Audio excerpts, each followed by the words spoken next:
Good morning दोस्तों। आज बहुत निराश हूं मैं क्योंकि हम लोग की वीडियो इतनी मेहनत कर रहा हूं मैं और मेरी टीम।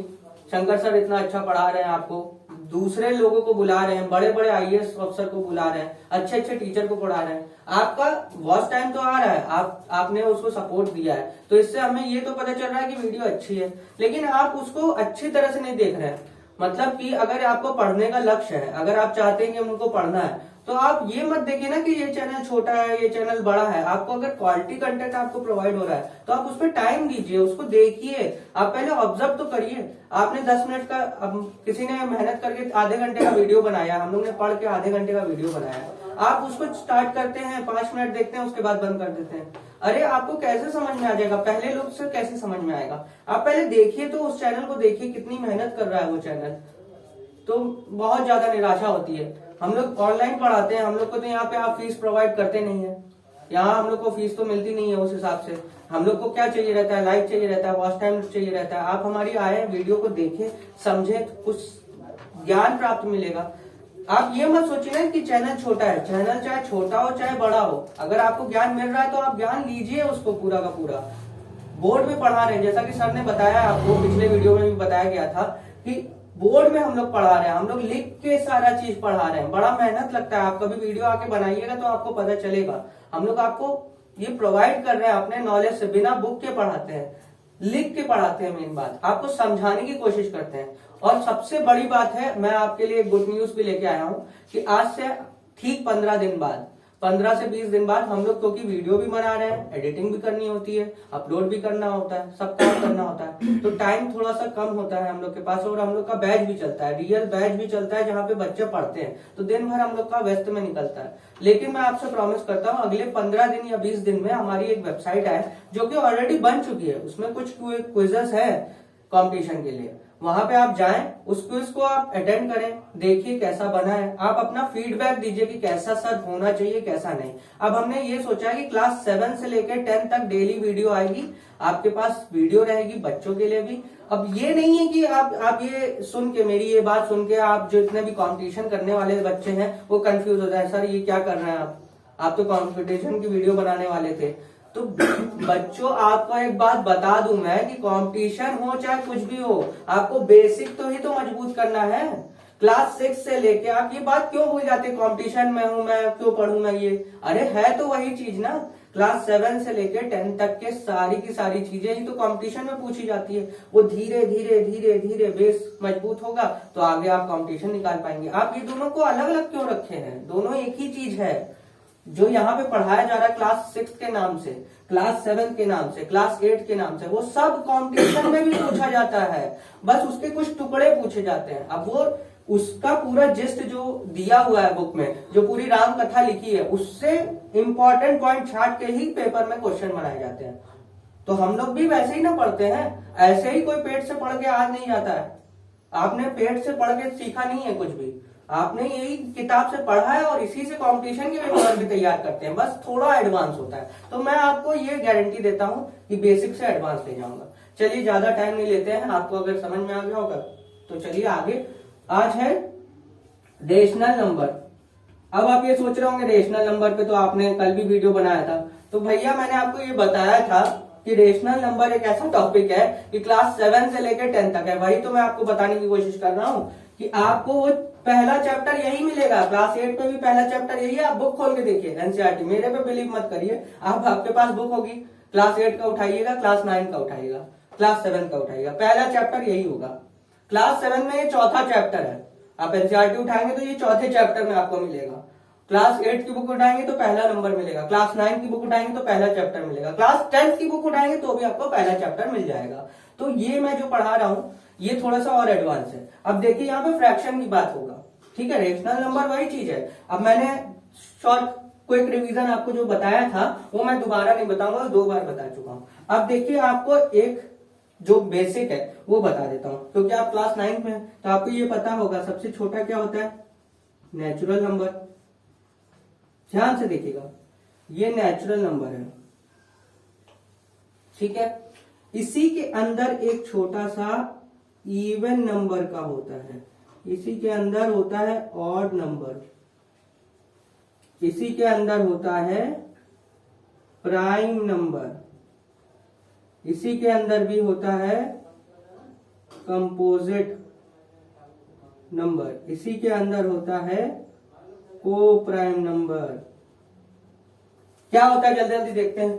नेचुरल नंबर आपको पता है क्या होता है, 1 से लेके इंफिनिटी तक जाता है। इवन नंबर क्या होता है, इवन नंबर जो 2 से विभाज्य हो जाए पूरी की पूरी तरह से, जैसे 2, 4, 6, 8। और नंबर उसी का उल्टा, जो 2 से विभाज्य नहीं हो, रिमाइंडर में 1 दे, यानी कि 1 को अगर 2 से डिवाइड करेंगे तो रिमाइंडर 1 बच जाएगा। तो 1 एक ऑड नंबर है, तो 1 सबसे छोटा ऑड नंबर है, 2 सबसे छोटा इवन नंबर है।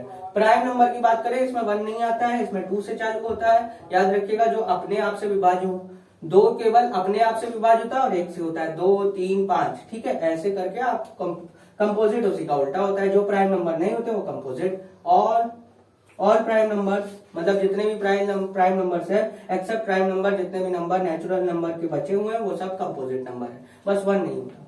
ठीक है, को प्राइम नंबर क्या होता है, ऐसे दो योग जो प्राइम नंबर बना दे, ऐसे दो नंबर जो प्राइम नंबर बना दे। ठीक है, चलिए आइए को प्राइम नंबर समझते हैं। ठीक है, को प्राइम नंबर समझते हैं। ये क्लास 9 का टॉपिक है, पहला लेसन है, देखते हैं, ध्यान से सीखेंगे, पहला सीख लेंगे। को प्राइम नंबर अभी अभी चालू है, को प्राइम नंबर के बारे में आपको बताते हैं। ठीक है, जैसे मान लीजिए प्राइम नंबर मैंने लिखा, देखिए जैसे कि 2 है, 2 केवल अपने आप से विभाज्य होता है और 1 से होता है। अगला 3 होता है। ठीक है, अगला होता है 5, उसके बाद आता है 7, उसके बाद क्या 8 आएगा, क्या 9 आएगा, 8 देखिए 2 से हो जाएगा और 8 से भी हो जाएगा, 4 से भी हो जाएगा, तो 8 तो नहीं आएगा। 3 भी 9 से हो जाएगा, 3 से हो जाएगा, 1 से हो जाएगा, तो वो भी नहीं आएगा। 10 भी नहीं होगा, 11 होगा। ठीक है, 11 होगा, उसके बाद 13 होगा। ठीक है, उसके बाद 17 होगा और 19 होगा। ये 20 तक की मैंने लिख दिया प्राइम नंबर। ठीक है, अब देखिए मैं लिखता हूं कंपोजिट नंबर। इसमें जो नहीं है वो है, इसमें 4 नहीं है तो 4 आ जाएगा, इसमें 6 नहीं है 6 आ जाएगा, इसमें 8 और 9 नहीं है और 10 नहीं है तो वो भी आ जाएगा, इसमें 12 नहीं है वो भी आ जाएगा, इसमें 14 और 15 और 16 भी नहीं है, इसमें 18 भी नहीं है। ठीक है, ये सारे 20 के अंदर अंदर कंपोजिट नंबर लिख दिया मैंने, प्राइम नंबर लिख दिया। अब मैंने तो स्टार्ट किया था को प्राइम नंबर, तो इसके बिना को प्राइम नंबर नहीं बताया जा सकता। अब को प्राइम होता क्या है, को मतलब होता है 2। ठीक है, को का मतलब होता है 2। ऐसे दो संख्या मिला के वो प्राइम नंबर बना दे तो वो क्या है, को प्राइम नंबर है। अब देखिए एक चीज यहाँ पे कॉन्सेप्ट देखिए, को प्राइम नंबर को डिफाइन करना है अगर आपको, तो इसके कुछ पॉइंट है। ठीक है, आइए चलिए देखते हैं कि सारा एकदम लॉजिकल है। अगर देखिए ये सारे प्राइम नंबर है ना, ध्यान से देखिए 2, 3, 5, 7, 11, 13, 17, 19, ये सारे के सारे क्या है, प्राइम नंबर है। प्राइम नंबर का मतलब क्या होता है, जो खुद से डिवाइड हो जाए और 1 से डिवाइड हो जाए। ठीक है, तो अगर हम 2 प्राइम नंबर को यूज करते हैं, मतलब मान लीजिए 2 और 3 को ले लेते हैं, 2 और 3 की जोड़ी बना लेते हैं। ठीक है, 2 और 3 की, अब ये किससे डिवाइड होगा, ये दोनों संख्या हाईएस्ट कॉमन, इसका एचसीएफ निकालेंगे। अगर आम भाषा मैथ में देखें तो एचसीएफ कैसे निकालेंगे, 2 का होगा एचसीएफ, 2 से जाएगा 1 आएगा, ये कॉमन फैक्टर हो गया। ठीक है, 3 का क्या होगा, 3 से जाएगा और 1 आ जाएगा, 1 से जाएगा, तो 2 को हम क्या लिख सकते हैं, 2 into 1। 3 को क्या लिख सकते हैं, 3 into 1। इसमें हाईएस्ट कॉमन फैक्टर क्या आया, इसमें हाईएस्ट कॉमन फैक्टर 1 आया। तो अब को प्राइम की नई डेफिनेशन हो गई कि ऐसे दो संख्या का मिलन हो, ऐसे दो संख्या यूज करें जिसका एचसीएफ 1 आए। ठीक है, एचसीएफ इसमें 1 होना चाहिए। तो पहली बात हमको ये समझ में आई, एचसीएफ जो होगा वो 1 होना चाहिए, यानी कि हाईएस्ट कॉमन फैक्टर 1 होना चाहिए। तो इन दोनों संख्या का 1 है। ठीक है, आप इसको दिमाग में रखिएगा और नंबर सेलेक्ट किया। ये दोनों प्राइम नंबर है, मैंने 2 प्राइम नंबर को चुना, हमेशा को प्राइम आएगा। याद रखिएगा 2 प्राइम नंबर अगर हम चुनेंगे, कोई से भी 2 प्राइम नंबर, देखिए मैंने क्या क्या चुना, सपोज करिए मैंने 5 चुना और 19 चुना। ऐसी कोई संख्या बताइए जो इस दोनों को काट दे। इन दोनों का हाईएस्ट कॉमन फैक्टर क्या आएगा, 1 ही आएगा ना। देखिए ध्यान से, ऐसा कोई टेबल में आता ही नहीं है दोनों, ये 5 के टेबल में आएगा, ये 19 के टेबल ही में आएगा। कोई भी कॉमन टेबल नहीं आ रहा है, कोई भी कॉमन मल्टीपल नहीं आ रहा है, तो इसका क्या हो गया, को प्राइम नंबर हो गया। ठीक है, तो पहला क्या स्टेटमेंट आएगा, the combination of two prime number is always a coprime number, पहला बात। ठीक है, अब देखते हैं, इसके आगे बढ़ते हैं थोड़ा सा, को प्राइम नंबर को थोड़ा सा और। पहला आपने लिख लिया होगा, पहली डेफिनेशन लिख ली होगी कि highest common factor equal to 1। दूसरा definition, the combination of two prime number is always a coprime number. अब देखते हैं तीसरा, क्या प्राइम नंबर और कंपोजिट नंबर को हम जोड़ेंगे तो क्या कॉमन मल्टीपल आएगा, हाईएस्ट कॉमन फैक्टर 1 आएगा हमेशा। देखते हैं, यहां से हमने 2 ले लिया, यहां से 4 ले लिया, क्या इन दोनों का एचसीएफ आएगा 1? नहीं आएगा, क्योंकि ये दोनों 2 से डिवाइड हो जाएगा। तो इसका एचसीएफ जो आएगा ये आएगा 2, जो कि 1 के बराबर नहीं है। तो ये क्या को प्राइम नंबर है? नहीं है। तो इससे हमको क्या बात पता चली कि कंपोजिट नंबर और प्राइम नंबर को अगर हम लेंगे तो हम जरूरी नहीं है हमेशा को प्राइम नंबर बने, कभी बनेगा कभी नहीं बनेगा। अब देखिए कैसे, अब देखिए मान लीजिए हमने यहां पे 11 ले लिया, यहां 10 ले लिया। एक एग्जांपल ऐसा भी तो ले सकते हैं, इन दोनों का हाईएस्ट कॉमन फैक्टर क्या आएगा, 1। तो क्या ये को प्राइम नंबर है? हाँ है, ये को प्राइम नंबर है। तो हमेशा ऐसा जरूरी नहीं है कि इन दोनों का कॉम्बिनेशन को प्राइम नंबर हो, लेकिन हो भी सकता है। ऐसा मत लिख दीजिएगा कि अब वहां पे लिखा होगा कि if we take 1 number from prime number and 1 number from composite number, consider whether it is a coprime number और नॉट। तो वहां पे लिखा होगा ऑप्शन में कांट पॉसिबल, कांट डिटरमाइन, ठीक है, या लिखेंगे मे बी पॉसिबल या फिर नन ऑफ दीज। तो वहां पे हमको टिक लगाना होगा मे बी पॉसिबल या फिर कांट डिटरमाइन। इधर पे 2 ऑप्शन ऐसे आ गए, या तो कांट डिटरमाइन या तो मे बी पॉसिबल, क्योंकि पॉसिबल होता है, ऐसे 2 संख्या हम जोड़ लेंगे तो वो होगा। ठीक है, अब आता है अगली बात, को प्राइम नंबर की बात हो रही है। ठीक है, अब को प्राइम नंबर किसी 2 ऐसे नंबर जिसका एचसीएफ हमेशा 1 है। ठीक है, तो याद रखिएगा सारे प्राइम नंबर का कॉम्बिनेशन को प्राइम नंबर होता है। ठीक है, अब आपसे एक क्वेश्चन ऐसा भी आता है, पहला क्वेश्चन आपको मिलेगा एनसीईआरटी में कि ऐसे 2 संख्या बताइए जिसका एचसीएफ 1 है। ऑप्शन दिया होगा आपको, बिना ऑप्शन के ये क्वेश्चन नहीं होता। तो पहले ऑप्शन में लिखा होगा prime number and composite number, prime number and को प्राइम नंबर, लिखा होगा कंपोजिट नंबर एंड को प्राइम नंबर। ठीक है, ये नहीं दिया होगा, नन ऑफ दीज दिया होगा, या फिर देगा बोथ ऑफ दीज। देखिए अब यहां पे बहुत ध्यान से देखिए, ऑप्शन थोड़ा सा अलग आ गया। यहाँ पहला तो पता है हमको कि प्राइम नंबर और कंपोजिट नंबर इन दोनों को अगर हम मिला देंगे तो जरूरी नहीं है कि एचसीएफ 1 आए, क्योंकि मैंने अभी एग्जांपल लिया था ना 2 और 4 का, वहां पे तो नहीं आया था। तो पहला ऑप्शन तो नहीं होगा, इसको काट दीजिए चुपचाप से, ये तो हो ही नहीं सकता। दूसरा क्या है, प्राइम नंबर और को प्राइम नंबर। अब को प्राइम नंबर क्या होते हैं, मान लीजिए हमने को प्राइम नंबर ले लिया 10 और 11। आप अगर बोलेंगे कि सर आप तो प्राइम नंबर ले लेंगे तो वो तो हमेशा प्राइम नंबर आएगा, चलिए एक प्राइम नंबर से उठा लिया, एक को प्राइम नंबर से। ये क्या को प्राइम नंबर है? हाँ है, अभी मैंने प्रूफ किया था, इन दोनों का एचसीएफ 1 आएगा। ठीक है, ये मैंने ले लिया, को प्राइम नंबर ले लिया मैंने। प्राइम नंबर लेना है, कोई सा भी प्राइम नंबर छाट लीजिए। मान लीजिए मैंने छाट लिया 3। ठीक है, 3, 10 और 11 का एचसीएफ क्या आएगा, 1। देखिए ये हमेशा ट्रू होगा, ये हमेशा ट्रू होगा। कोई सा भी एग्जांपल उठा लीजिए, एक और एग्जांपल उठाते फटाफट। इसमें से एक नंबर उठाइए प्राइम नंबर के नाम पे, 13। को प्राइम नंबर उठाइए इन दोनों में से, अच्छा इन दोनों में से 13 और 12 उठा लें, 13 और 12, चलिए 17 और 12 निकाल लेते हैं, चलिए 19 और 12 भी निकाल सकते हैं। 17 और 12 निकाल लिया।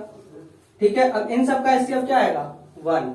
देख लीजिए आप करके, इन तीनों का एचसीएफ 1 आएगा, केवल ये 1 से डिवाइड होगा और किसी से नहीं, किसी से नहीं। चलिए अच्छा एक और ले लेते हैं, एक और प्राइम नंबर के नाम पे हमने यहाँ पे उठा लिया 3, को प्राइम के नाम से हमने उठा लिया 6 और 13। ये को प्राइम नंबर है। देखिए 3 जो है इन दोनों में कॉमन आ रहा है, इन दोनों में, लेकिन इसमें नहीं आ रहा है ना। हाईएस्ट कॉमन फैक्टर का मतलब क्या है, तीनों में आना चाहिए वो। यहाँ पे भी 3 से डिवाइड होना चाहिए तभी ना हाईएस्ट कॉमन फैक्टर आएगा। तीनों में वही मल्टीपल होना चाहिए, नहीं होगा। इन दोनों में तो होगा 3 का, लेकिन इसमें नहीं होगा।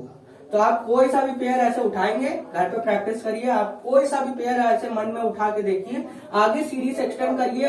होमवर्क यही है, आप ये करके आइए। 10 एग्जाम्पल आप कमेंट बॉक्स में लिखिए, तब आपको समझ में आएगा। चलिए आगे बढ़ते हैं, ठीक है।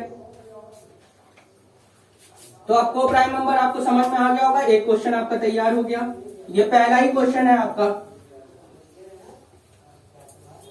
आगे बढ़ते हैं। नेचुरल नंबर के बारे में आपको डीप की नॉलेज मिल गई है। नाइन्थ में आपको डीप नॉलेज मिलती है। इतनी डीप नॉलेज आपको 9th में मिलती है। इससे पहले भी हमने रैशनल नंबर पढ़ा है, लेकिन वो बेसिक था, वो जरूर देखिए, उसके बाद ही ये समझ में आएगा। इसके बाद आता है होल नंबर। इसके बाद वाला जो ब्लॉक होता है वो होल नंबर का होता है। मैंने आपको बताया था होल नंबर में क्या आता है, 0 से लेके इंफिनिटी तक।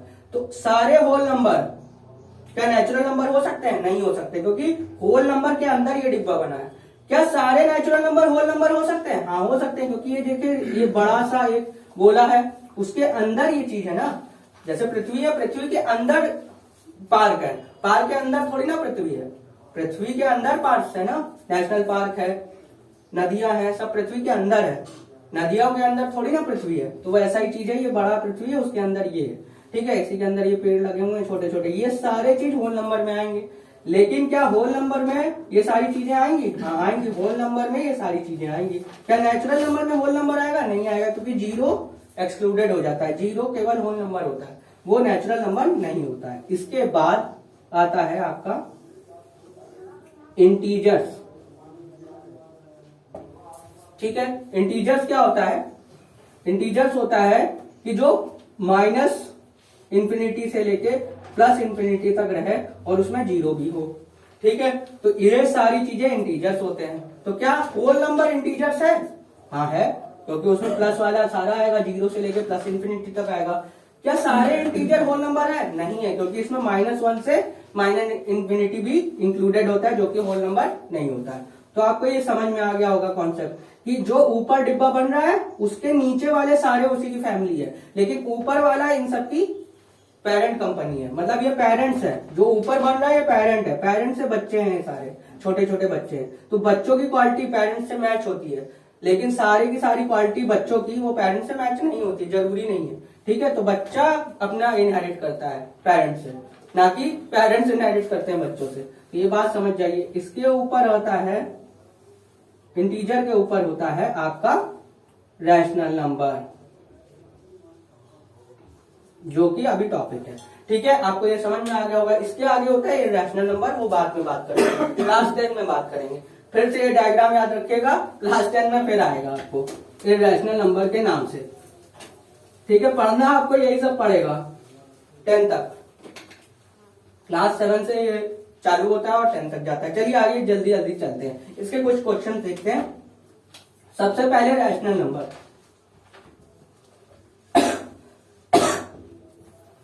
रैशनल नंबर, ठीक है। रैशनल नंबर क्या होता है? अब पूछेगा व्हाट इज रैशनल नंबर। सबसे पहला क्वेश्चन है व्हाट इज रैशनल नंबर, ठीक है। तो P/Q के फॉर्म में होता है, it is in the form of P/Q, ठीक है। अंग्रेजी का डेफिनेशन मैं आपको बाद में बताऊंगा, पहले समझ जाइए कि P/Q के फॉर्म में होता है। P जो होता है उसको बोलते हैं न्यूमरेटर, Q क्या होता है? डिनोमिनेटर, ठीक है। अब दूसरा बात क्या होता है कि Q कभी भी 0 नहीं हो सकता, ठीक है। Q कभी भी 0 नहीं हो सकता। इसके अलावा P और Q का कॉमन फैक्टर, जो हाईएस्ट कॉमन फैक्टर कहते हैं, वो 1 होना चाहिए। P और Q का हाईएस्ट कॉमन फैक्टर क्या होना चाहिए? 1 होना चाहिए। मतलब इन दोनों का HCF क्या होना चाहिए? 1 होना चाहिए, ठीक है। तीसरी बात क्या है, सबसे इंपॉर्टेंट, P और Q इंटीजर्स होना चाहिए। अब देखिए बच्चों, आप ये बोलेंगे इंटीजर्स होना चाहिए, आपने यहाँ पे पहला स्टेटमेंट लिखा है 0 नहीं होना चाहिए। क्या 0 इंटीजर नहीं है? हाँ है, लेकिन वही तो यहाँ कंडीशन है कि Q 0 नहीं हो सकता, ना P 0 हो सकता है।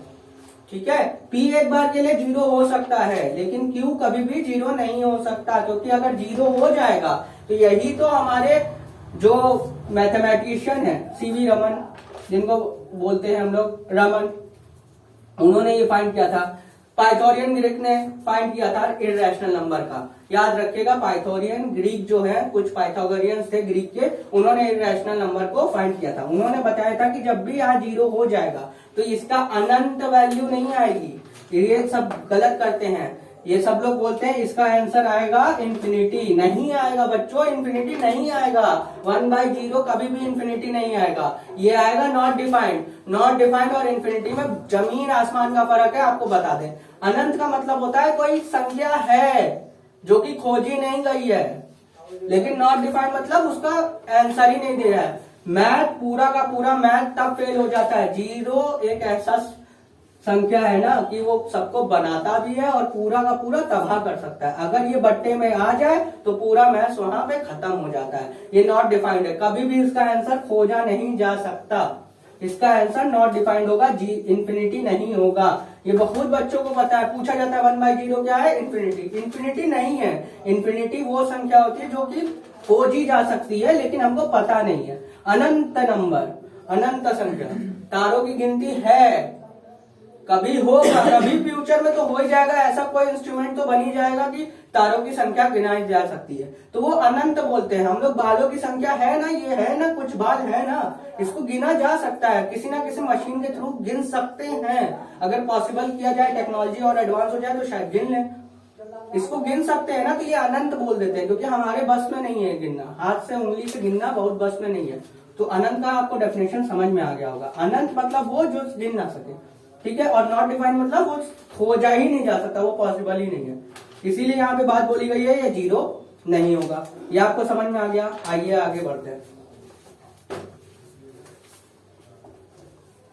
तो अगर डेफिनेशन लिखना होगा तो कैसे लिखेंगे? तो rational number are those number which is in the form of p and q where q is not equal to 0 and p and q are always an integer and has a common factor of 1। Definition आपने सुन लिया, आप लिख लीजिए, ठीक है। समझ में आ गया रैशनल नंबर का। 10 एग्जांपल देखते हैं फटाफट। इंटीजर उठाते हैं, 2 और 4, क्या ये दोनों इंटीजर है? हाँ है। अब देखिए डेफिनेशन क्या है। पहला क्या था? q इक्वल टू 0 नहीं होना चाहिए, 0 है, नहीं है, ठीक है। इन दोनों का कॉमन फैक्टर क्या होना चाहिए? 1। क्या 1 है? नहीं है, क्योंकि इन दोनों का कॉमन फैक्टर है 2, यानी कि 2 से डिवाइड कर देंगे इसको, ऊपर और नीचे, ये आ जाएगा 1/2। तो क्या ये रैशनल नंबर है? हाँ है।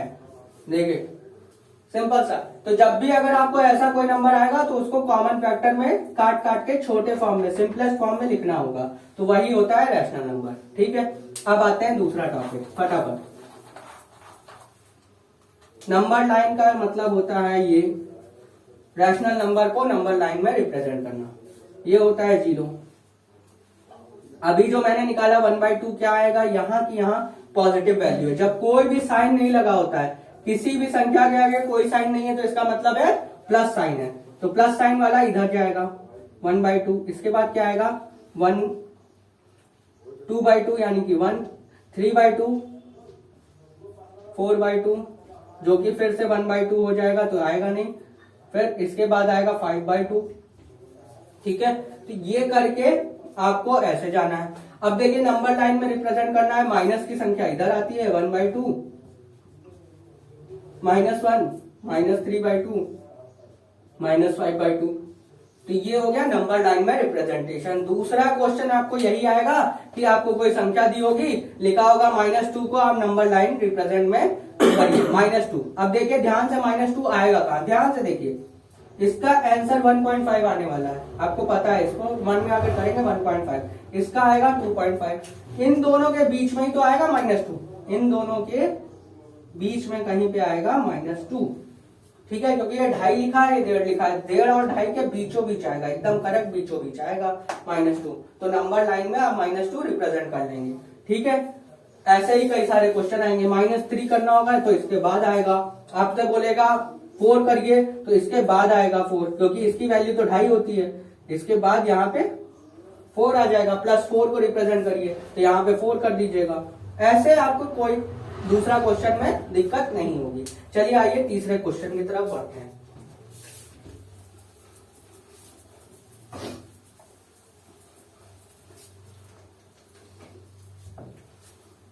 अब आपसे क्वेश्चन पूछेगा, find the rational number between, कोई दो संख्या दी होगी फ्रैक्शन में, वो भी बिटवीन 1/2 एंड 3/5, ऐसे दो संख्या दे दी होगी। ठीक है, इन दोनों के बीच में, सॉरी,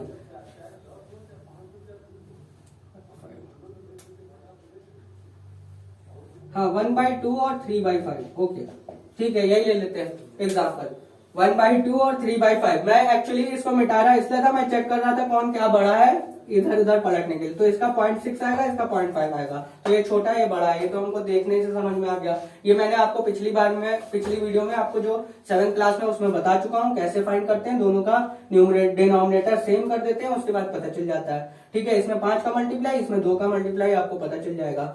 ठीक है, इसमें 5 का मल्टीप्लाई करेंगे तो क्या हो जाएगा, 5/10 हो जाएगा। इसमें 2 का मल्टीप्लाई करेंगे तो ये 6/10 हो जाएगा। तो कौन सा बड़ा है, ऊपर वाला कंपेयर करेंगे, 5 बड़ा है कि 6 बड़ा है, 6 बड़ा है तो ये वाला, यानी कि ये वाली बड़ी वैल्यू है, ये छोटी वैल्यू है। ठीक है, ये क्लास 7th और 8th का टॉपिक है। ठीक है, आपको दोनों टॉपिक क्लियर हो गया, वो नहीं पढ़े होते तो आपको ये नहीं समझ में आता। ठीक है, अब देखिए यहाँ पे कुछ दूसरा क्वेश्चन पूछा गया। यहाँ पूछा गया है इसके बीच का एक रैशनल नंबर, इन दोनों के बीच में रैशनल नंबर निकालना है। तो कोई भी दो संख्याओं के बीच का नंबर निकालना है तो हम क्या करते हैं, मीन निकालते हैं। क्या निकालते हैं, मीन। मीन का मतलब होता है एवरेज, एवरेज का मतलब होता है डिवाइड बाय 2। ठीक है, तो इसको मान लेंगे x। देखिए इसको कैसे लिखेंगे, x इक्वल टू क्या लिखा है 1/2, y लिखा हुआ है 3/5। ठीक है, x लिखा हुआ है 1/2, y लिखा हुआ है 3/5। ठीक है, इन दोनों को प्लस करेंगे, 1/2 प्लस 3/5, और इसको डिवाइड कर देंगे 1/2 से। 1/2 से डिवाइड कर दिया तो मीन निकल जाएगा। बस इसको सॉल्व करेंगे, आंसर आ जाएगा। देखिए जल्दी जल्दी सॉल्व करते हैं। 1/2 लिखा हुआ है इंटू, इन दोनों का प्लस करना है तो ध्यान से देखिएगा कैसे करते हैं। 2 और 5 का एलसीएम लेना है। इन दोनों में बड़ी वैल्यू क्या है, 5। 5 और दूनी 10, 10 आ जाएगा इसका एलसीएम। 2 के टेबल में 10 कितने हैं, 5 बार में आता है तो 5 आ जाएगा, प्लस यहाँ 2 के टेबल में आता है तो 3 2 जा 6 हो जाएगा। 6 5 11/10 हो गया। यहाँ पे लिख देता हूं मैं 1/2 इंटू 11/10 इक्वल टू 11/20 हो गया। अब यही इन दोनों के बीच की वैल्यू है। ठीक है, ये जो नंबर है ये इन दोनों के जस्ट बीच का आंसर है। तो ये इस टाइप पे आपको दूसरा तीसरा एग्जांपल मिल जाएगा। पहला क्वेश्चन क्या था, व्हाट इज रैशनल नंबर, आपको बता दिया। दूसरा क्वेश्चन क्या था, नंबर लाइन में आप रिप्रेजेंट करिए रैशनल नंबर, वो भी हो गया। तीसरा क्वेश्चन ये है। आइए देखते हैं चौथा जो लास्ट क्वेश्चन है। क्लास 9th क्लास 10th ये दोनों में ही ये ऐसे क्वेश्चन होंगे।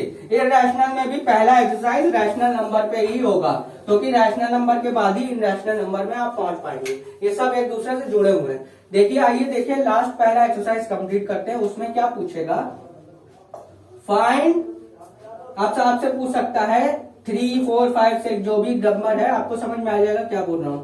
5 rational number, 5 rational number between, same question ले लेते हैं या दूसरा क्वेश्चन ले लेते हैं। मान लीजिए यहां पे ले लिया मैंने 3/5 एंड ले लेते हूं मैं 10/11 जो अभी निकाला है, और 3/5। इन दोनों के बीच में 5 रैशनल नंबर फाइंड करने हैं। 5 हो सकता है, 10 भी पूछ सकता है, 11 भी पूछ सकता है। ठीक है, इन दोनों के बीच में आपको रैशनल नंबर फाइंड करने हैं। चलिए देखते हैं कैसे करेंगे। फिर से x ले लेंगे, आपका 10/11 छोटा है। ठीक है, पहले तो आप ये चेक करेंगे छोटा कौन है। अभी हमने निकाला है कि 1/2 के बीच में आ रहा था, तो ये ऑब्वियसली इससे छोटा होगा, इससे छोटा होगा तभी ना बीच में आ रहा था। तो ये x की वैल्यू अभी मैंने सॉल्व किया, इसलिए पता चल जाएगा कि ये छोटा और ये बड़ा है। ठीक है, y की वैल्यू 3/5। आपको कैसे पता करना है, डिनोमिनेटर को इक्वल कर दीजिए। ठीक है, आपको पता चल जाएगा। चलिए करके भी दिखा देता हूं मैं। इधर पे 5 का मल्टीप्लाई तो ये 50/55 हो जाएगा, यहाँ 11 का मल्टीप्लाई तो 33/55 हो जाएगा।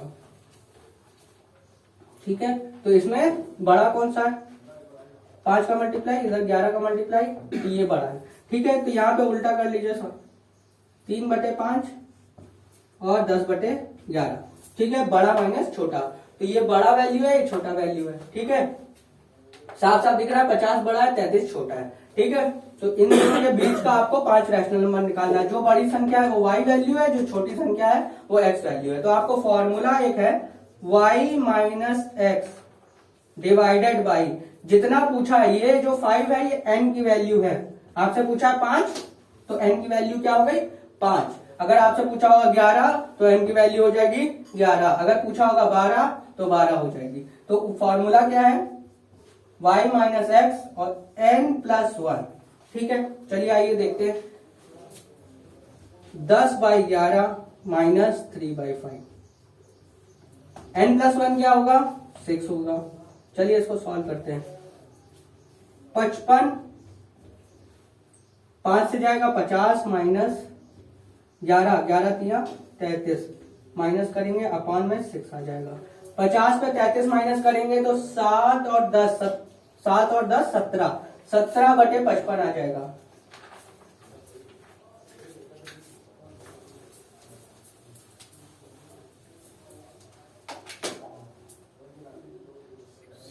बटे 55 और इंटू में 6, तो ये कैसे हुआ, ये इधर पे चला जाएगा, इसके नीचे डिनोमिनेटर मल्टीप्लाई हो जाएगा।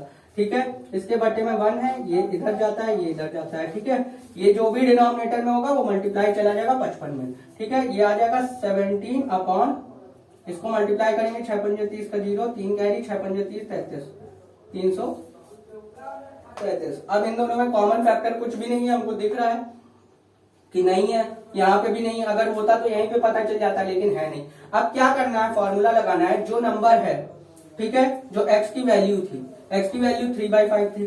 ठीक है, x की वैल्यू में ये प्लस करते जाएंगे, 17/330, ये पहला नंबर होगा। 5 पूछा है तो दूसरा नंबर क्या होगा, x प्लस, इस पे 2 का मल्टीप्लाई करिए, 2 इंटू 17/330। तीसरा क्या होगा, x प्लस 3 इंटू 17/330। चौथा क्या होगा, x प्लस 4 इंटू 17/330। और पांचवी वैल्यू क्या होगी, x प्लस 5 इंटू 17/330। ठीक है, ये आपको 5 वैल्यू फाइंड हो गई। x की वैल्यू रख दीजिए 3/5, यहां पे रख दीजिए 3/5, यहां रख दीजिए 3/5, 3/5, 3/5 रख दीजिए और सॉल्व कर दीजिए। ठीक है, पूरा का पूरा आप सॉल्व करेंगे, आपको आंसर मिल जाएगा। ठीक है, तो चलिए ये वाला आपको टॉपिक क्लियर हो गया। मैं थोड़ा एग्जाम्पल सरल सा ले लेता हूं। ठीक है, एक एग्जाम्पल आपको सरल सा ले लेता हूं।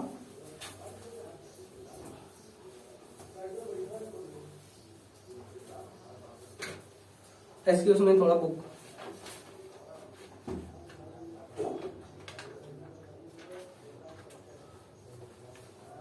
चलिए बुक का क्वेश्चन ले लेता हूं, तो आपको ये नहीं लगेगा कि क्या ले लिया सर ने, इतना बड़ा बड़ा वैल्यू ले लिया, कैसे सॉल्व होगा, पहले ही डर जाएंगे। चलिए सिंपल क्वेश्चन से स्टार्ट करते हैं।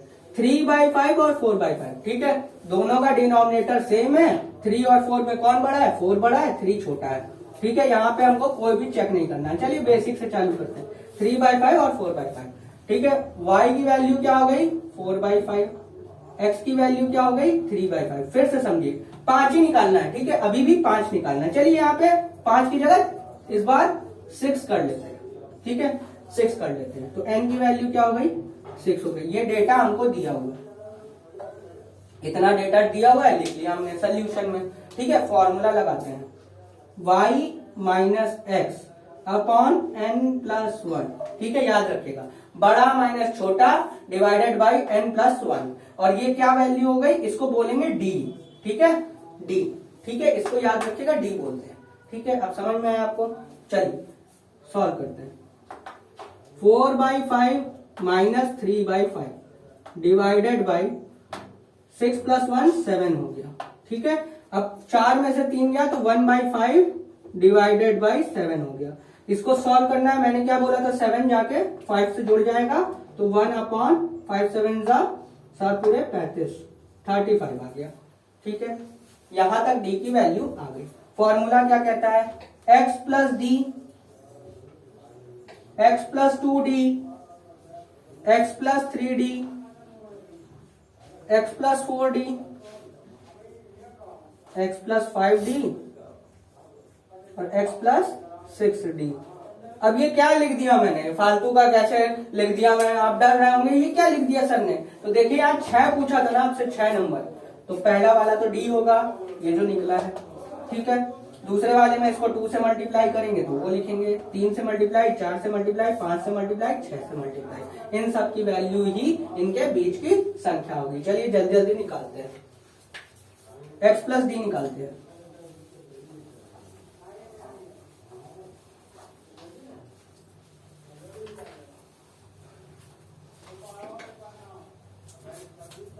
x क्या है 3/5,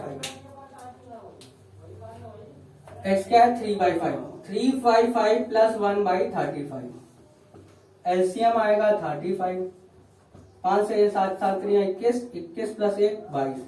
ठीक है, तो ये 22 आ गया। ठीक है, 22/35 आ गया। ठीक है, यहां तक समझ में आ गया आपको, 22/35।